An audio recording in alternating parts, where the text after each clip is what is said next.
Assalamualaikum warahmatullahi wabarakatuh. Bagi subjek penghantar pengurusan BPMN 1013, tugasan kumpulan syarikat yang tersenarai di Bursa Malaysia, kami memilih syarikat Spritzer Berhad.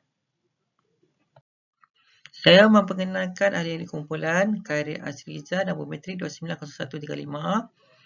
Kedua, Ahmad Farid 290099, Nazirah 290491, Idham 290368, Muhammad Asnawi 290408 dan terakhir Desmond Arvin 290359. Dipersilakan Nazirah untuk pengenalan syarikat Spritzer. Pengenalan. Spritzer ialah pengeluar air minuman terbesar di Malaysia. Spritzer Berhad ditubuhkan oleh Datuk Lim Kok Bon pada tahun 1989.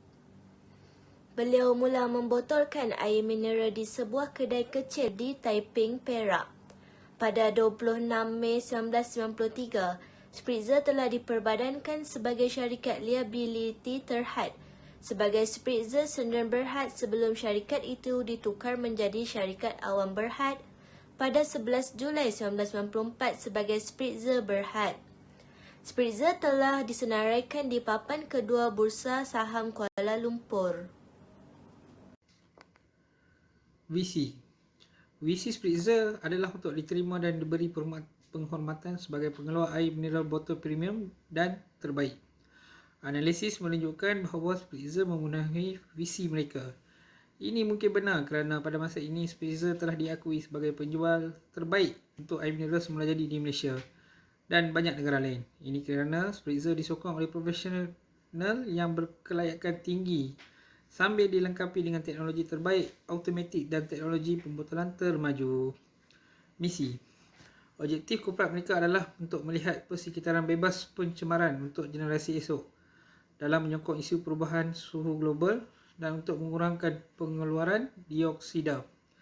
Syarikat telah menanam 4,407 pokok di atas tanah seluas 290 ekar dalam tahun 2007 untuk menjamin ekosistem semula jadi.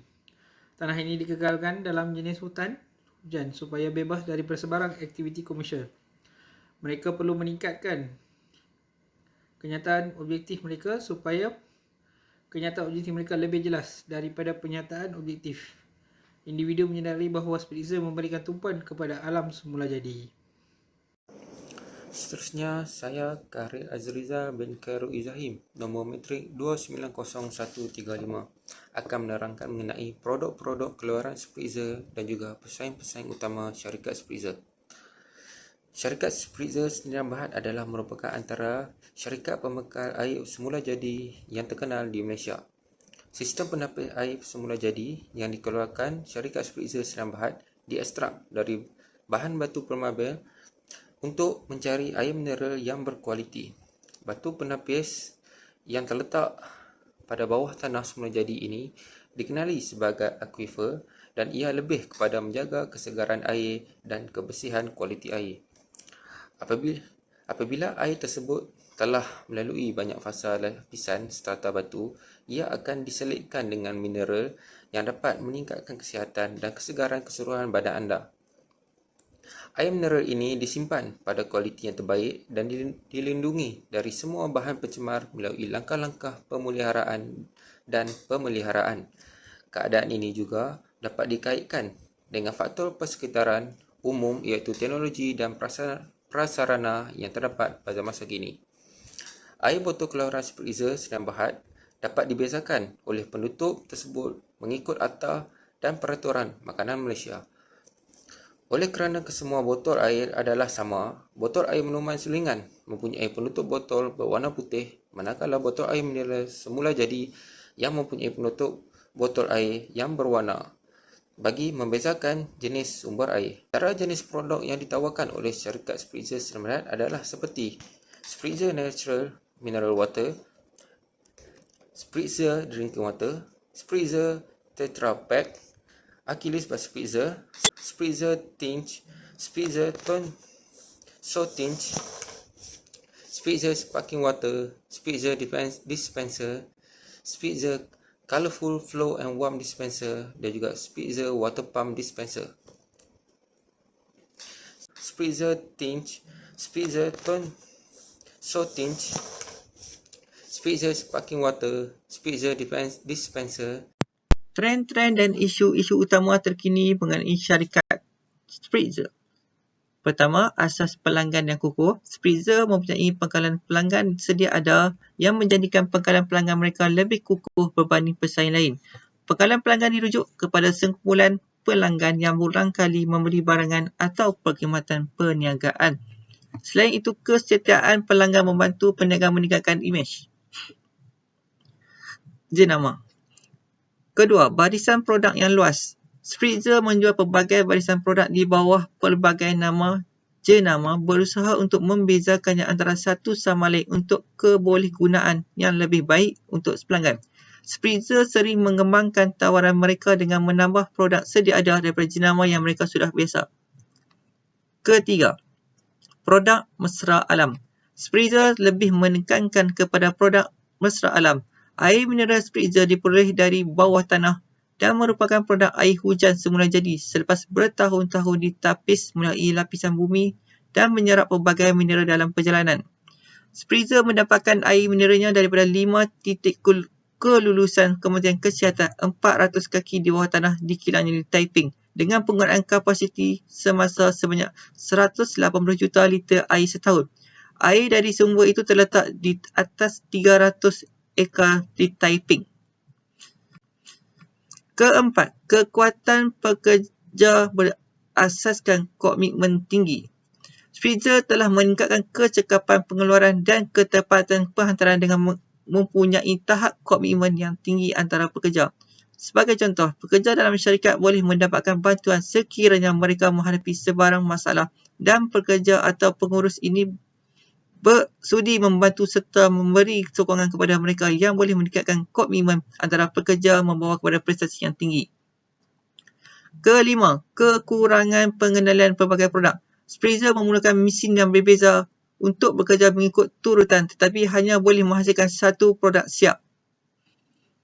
Keenam, pekerja kurang kemahiran mesin.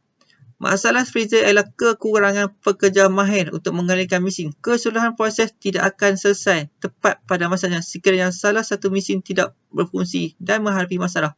Oleh itu, jika pekerja tidak mempunyai kemahiran teknikal dan mesin tidak berfungsi secara serentak, tidak akan ada sesiapa mampu untuk membaiki mesin dan boleh menjejaskan keseluruhan proses pengeluaran.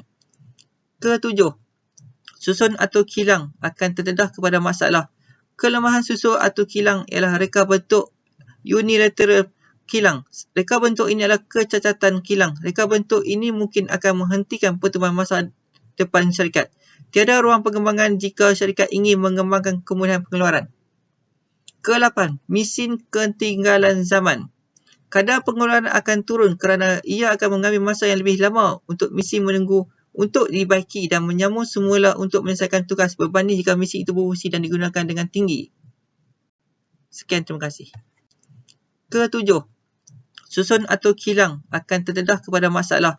Kelemahan susun atau kilang ialah reka bentuk unilateral kilang. Reka bentuk ini adalah kecacatan kilang. Reka bentuk ini mungkin akan menghentikan pertumbuhan masa depan syarikat. Tiada ruang pengembangan jika syarikat ingin mengembangkan kemudahan pengeluaran. Ke-8, mesin ketinggalan zaman. Kadar pengeluaran akan turun kerana ia akan mengambil masa yang lebih lama untuk mesin menunggu untuk dibaiki dan menyambung semula untuk menyelesaikan tugas berbanding jika mesin itu berfungsi dan digunakan dengan tinggi. Saya ingin membentangkan bahagian saya iaitu penilaian dari segi kekuatan, kelemahan, peluang dan ancaman syarikat. Di mana kekuatan ialah keupayaan dalam sebuah firma yang boleh digunakan untuk mereka membentuk, membangun, mengekalkan kelebihan daya saing dalam pasaran. Yang pertama, margin yang tinggi berbanding pesaing industri minuman. Dan yang kedua, kedudukan kepimpinan pasaran. Yang ketiga, kejayaan campuran produk baharu. Dan yang keempat, kelebihan penggerak pertama di tempat pasaran yang semakin ramai. Dan yang kelima, pengisyarafan jenama yang kukuh. Keenam, jenama yang memenuhi segmen pelanggan, berbeza dalam segmen minuman. Dan manakala kelemahan dia pula, pengurusan perlu memastikan jika kelemahan itu wujud kerana kekurangan perancangan strategik atau akibat pilihan strategik. Yang pertama, perolehan pekerja yang tinggi di peringkat bawah juga menjadi kebimbangan bagi company Sprazer. Kos yang tinggi. Nombor 2, kos yang tinggi untuk menghentikan pakar sedia ada dalam Sprazer. Nombor 3, kesetiaan dalam kalangan pembekal adalah rendah. Dan yang keempat, kos tambahan untuk membina rangkaian bekalan dan rangkaian logistik baru. Dan yang kelima, pelaburan rendah dalam perkhidmatan berotasikan pelanggan Sprazer. Dan yang keenam, penurunan hasil seunit untuk Sprazer adalah daya saing yang dalam industri. Peluang bagi Sprazer ini, Sprazer akan meningkatkan jualan produk air botol di Guangzhou, China dan di Malaysia. Lebih banyak usaha promosi akan ditujukan kepada aktiviti jualan dan perdagangan. Promosi dan insentif perdagangan akan digunakan untuk meluas liputan pasaran. Dan di sini ancaman bagi Sprazer adalah bencana alam. Bencana alam adalah ancaman bagi kebanyakan syarikat, terutamanya bagi syarikat pembuatan. Manakala perubahan tekanan politik dengan perang perdagangan adalah salah satu punca juga ancaman bagi company ini. Tekanan persaingan, hubungan perdagangan antara negara-negara seperti Amerika dan China boleh menjejaskan pertumbuhan Sprazer, dan pesaing mengejar pembangunan produk dan ketepuan dalam pasaran bandar dan genangan di pasaran luar bandar. Kepakaran teknologi, pemain tempatan yang semakin meningkat dalam pasaran ekspor, di mana kita dapat melihat hala tuju serta masa depan syarikat Sprazer Berhad adalah 1. Mengkaji proses pengeluaran. Dan di sini ancaman bagi Sprazer adalah bencana alam. Bencana alam adalah ancaman bagi kebanyakan syarikat, terutamanya bagi syarikat pembuatan. Manakala perubahan tekanan politik dengan perang perdagangan adalah salah satu punca juga ancaman bagi company ini. Tekanan persaingan, hubungan perdagangan antara negara-negara seperti Amerika dan China boleh menjejaskan pertumbuhan Sprazer, dan pesaing mengejar pembangunan produk dan ketepuan dalam pasaran bandar dan genangan di pasaran luar bandar. Kepakaran teknologi, pemain tempatan yang semakin meningkat dalam pasaran ekspor, di mana kita dapat melihat hala tuju serta masa depan syarikat Sprazer Berhad adalah 1. Mengkaji proses pengeluaran, di mana kita dapat melihat hala tuju serta masa depan syarikat Sprazer Berhad adalah 1. Mengkaji proses pengeluaran produk Fraser Neutral Mineral Water oleh syarikat Sprazer Berhad yang meliputi input, proses, transformasi, output dan maklum balas. Menganalisis perancangan. Dan yang kedua, menganalisis perancangan pengeluaran produk Sprazer Neutral Mineral Water oleh syarikat Sprazer Berhad yang merangkumi aspek keputusan reka bentuk pengeluaran, jenis pengeluaran, susun atur pengeluaran dan penentuan lokasi kilang. Dan yang ketiga, menerangkan persekitaran umum, iaitu persekitaran persaingan dan jaringan, serta persekitaran teknologi, serta persekitaran tugas, iaitu pelanggan dan pesaing yang mempengaruhi pengeluaran produk oleh syarikat Sprazer Berhad. Dan yang keempat, menjelaskan 2 elemen campuran pemasaran bagi produk Sprazer Neutral Mineral Water oleh syarikat Sprazer Berhad dari aspek promosi dan pengedaran. Penambahbaikan kepada strategi Sprazer. Mendasarkan strategi pemasaran pada pelan strategik jangka pertengahan dan jangka panjang.